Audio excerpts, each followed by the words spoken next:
जय जिनेंद्र दोस्तों, आज की कहानी का टॉपिक है गौतम बुद्ध की कहानी। मन को शांत कैसे करें। गौतम बुद्ध की कहानी से आप सीखेंगे कि आप अपने जीवन में हर परिस्थितियों का कैसे सामना कर सकते हैं। दोस्तों, हमारे मन को शांत रखना बहुत जरूरी है। यह कहानी सुनकर आप अपने मन को शांत कर सकते हैं। एक बार गौतम बुद्ध अपने शिष्यों के साथ एक गांव की तरफ जा रहे थे। तभी उन्होंने देखा कि एक युवक बहुत गुस्से में पहाड़ी की तरफ जा रहा है। बुद्ध उसे देखते ही समझ गए कि या तो वह किसी की हत्या करने जा रहा है या फिर खुद आत्महत्या करने जा रहा है। वो युवक जैसे ही पहाड़ी से कूदने जा रहा था, गौतम बुद्ध ने तुरंत उसका हाथ पकड़कर उसे खींच लिया। यह देख उस युवक ने कहा, आप मेरा हाथ छोड़ दे, मेरा जीवन है, मैं जो चाहे इसके साथ करूं, आप मुझे मत रोकना।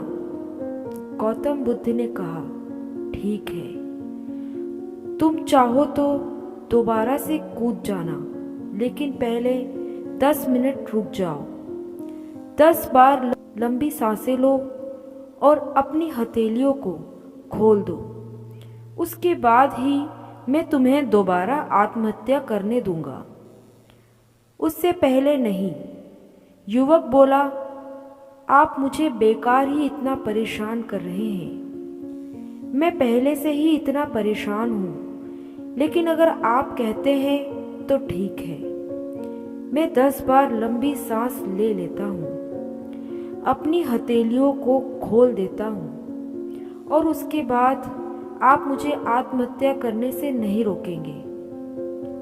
उस युवक ने अपनी आंखें बंद कर ली, 10 बार लंबी सांसें ली, अपनी हथेलियों को खोला और फिर धीरे धीरे अपनी आंखें खोली। फिर महात्मा बुद्ध ने कहा कि ठीक है, अब तुम जा सकते हो।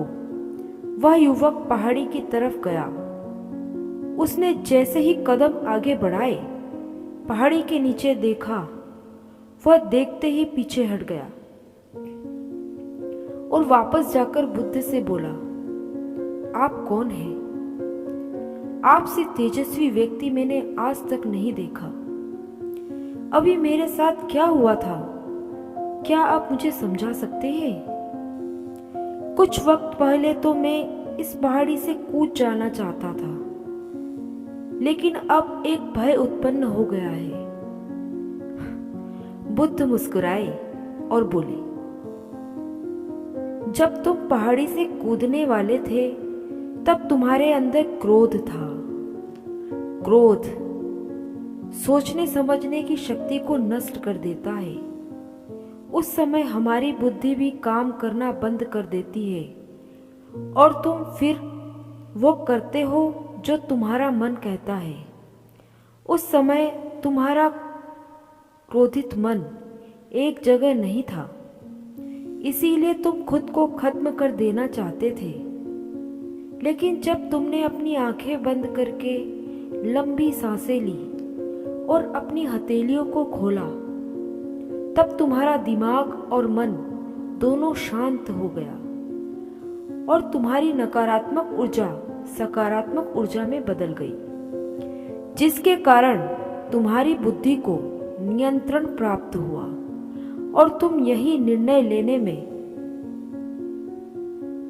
सक्षम हो गए। युवक बोला, आप कौन हैं? बुद्ध ने कहा, यह जगत के लोग मुझे बुद्ध कहते हैं। युवक बुद्ध के चरणों में गिर गया और बोला कि हे बुद्ध, आप मुझे अपनी शरण में शामिल कर लें। मैं तो अपने पिता को सबक सिखाना चाहता था, इसीलिए आत्महत्या करने जा रहा था। बुद्ध ने कहा कि आत्महत्या करके कोई इस शरीर के साथ कुछ भी नहीं कर सकता। जब तक हमारे पास यह शरीर है हम कुछ भी कर सकते हैं, लेकिन यदि यह शरीर नहीं होगा तो हम कुछ भी नहीं कर सकते।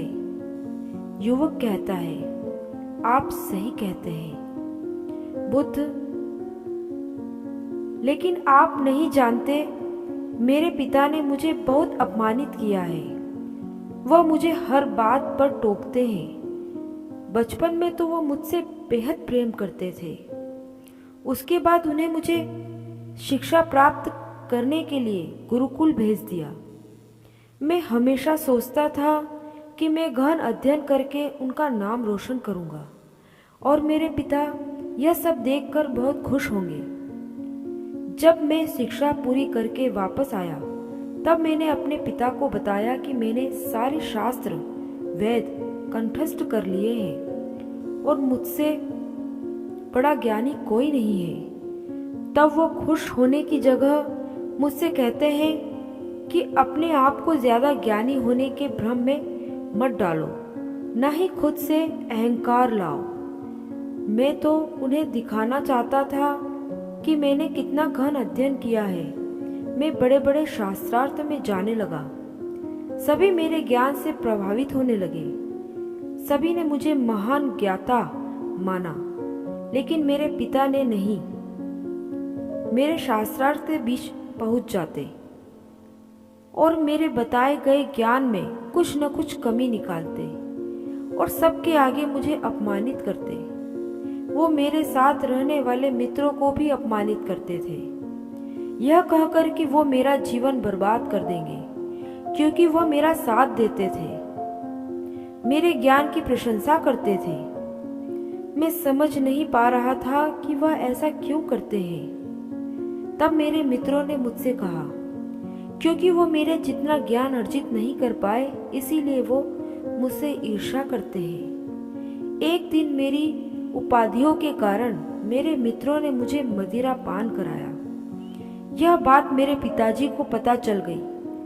वो ढूंढते ढूंढते वहां पहुंच गए और मुझे वहां सबके सामने थप्पड़ मार दिया। मुझे बहुत अपमानित महसूस हुआ। तब मैंने यह तय किया कि मुझे मेरे पिताजी को सबक सिखाना है और मैं यहाँ आत्महत्या करने आ गया, क्योंकि एक पिता के लिए सबसे बड़ा सबक क्या होगा जब वह अपने बेटे की अर्थी को उठाएंगे, तब उन्हें एहसास होगा कि उन्होंने क्या गलती की है। बुद्ध मुस्कुराए और बोले, मुझे एक बात बताओ, जो ज्ञान तुम्हें आत्महत्या करने के लिए प्रेरित करे वह ज्ञान किस काम का? वो कहां से अच्छा हुआ जो तुम्हें एक गलत काम को करने से भी नहीं रोक पा रहा? युवक ने कहा, आप सही कहते हैं बुद्ध। अब मैं खुद अज्ञानी सा महसूस कर रहा हूँ। आप मुझे अपनी शरण में ले लीजिए। मैं आपसे ज्ञान प्राप्त करना चाहता हूँ। बुद्ध ने कहा, तुम मेरे साथ 4 दिनों तक रहना और उसके बाद अपने पिताजी के पास जाना। अपने पिता के घर तुम मध्य रात्रि के बाद जाना और बिना किसी हलचल के चुपचाप भीतर जाना। जब तुम्हें जीवन का सबसे पहला ज्ञान मिलेगा। वो युवक 4 दिनों तक बुद्ध के पास रहा और उसके अगले दिन पिता के पास चला गया। जब मध्य रात्रि वो अपने घर पहुंचा तो उसने देखा कि उसकी माताजी बिस्तर पर बहुत बीमार पड़ी है और युवक के पिता से कहती है कि तुम्हारी सख्ती के कारण आज मेरा बेटा मुझसे दूर है। अगर तुम इतने सख्त नहीं होते तो आज वो घर छोड़कर नहीं जाता। वो युवक अपनी पिता की तरफ देखता है। वो देखता है कि जिनकी आंख में आज तक आंसू नहीं देखी नम आंखों से के साथ बैठे हैं। उनके पिता कहते हैं, मैं उसे दुखी नहीं देखना चाहता था, बस उसके अंदर अहंकार ना आए इसीलिए उसके अंदर की कमियों को बताता था, ताकि मुझे सुन कोई और भी उसे उसकी कमी बता सके और उसे अपने ज्ञान पर कभी घमंड न हो, क्योंकि व्यक्ति का अहंकार उसे हमेशा ले डूबता है। लेकिन उस भीड़ में मेरे सिवा कोई नहीं होता था जो उससे उसकी गलतियों के बारे में बताए।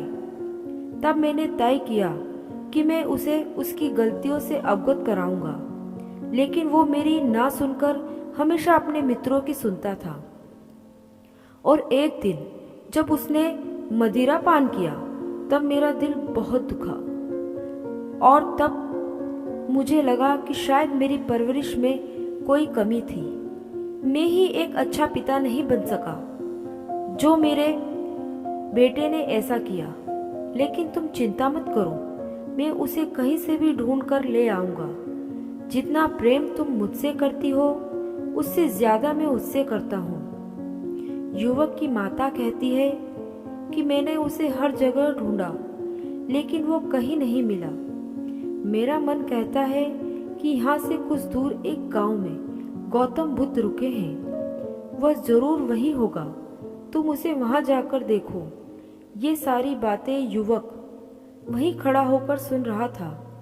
उसकी आंखों से आंसू बह रहे थे। वो चुपचाप वहां से चला गया और गौतम बुद्ध के पास पहुंचा।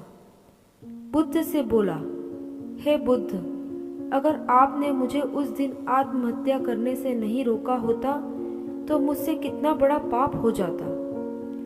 बुद्ध ने युवक से कहा, इस जीवन की सबसे बड़ी गलती आत्महत्या करना है।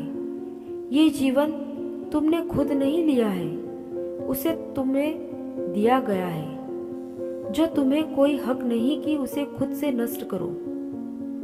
तो यह युवक बुद्ध से कहता है, आप सच कहते हैं, मुझे मेरा सारा ज्ञान व्यर्थ ही लगता है। बुद्ध कहते हैं, ठीक है, कल सुबह तुम्हारे पिता यहाँ वापस आएंगे तो तुम उनके साथ जाकर उनके ऋण को उतारना। युवक ने कहा, हे महात्मा बुद्ध, मुझे मेरा सारा ज्ञान व्यर्थ ही लगता है। आप सत्यता को उजागर करते हैं। मैं आपके साथ रहकर आपसे ज्ञान प्राप्त करना चाहता हूँ। मुझे अपने संग में आप शामिल कर लें। बुद्ध ने कहा, कल सुबह जब तुम्हारे पिता आएंगे तब तुम उनसे बातचीत करना और उनसे आज्ञा लेना, और जब तुम्हें लगे कि तुम्हें ज्ञान प्राप्ति की जरूरत है तो संघ के दरवाजे सभी के लिए खुले हैं। दोस्तों, आपने क्या सीखा इस कहानी से कमेंट करके ज़रूर बताइएगा। और आपको यह कहानी अच्छी लगी हो तो आप हमारे चैनल को लाइक और सब्सक्राइब कर सकते हैं और बेल आइकन को प्रेस करना न भूलिएगा। इससे आपको हमारे आने वाली नई कहानियों के नोटिफिकेशन मिलते रहेंगे। आपके कमेंट से हमें बहुत प्रेरणा मिलती है। धन्यवाद।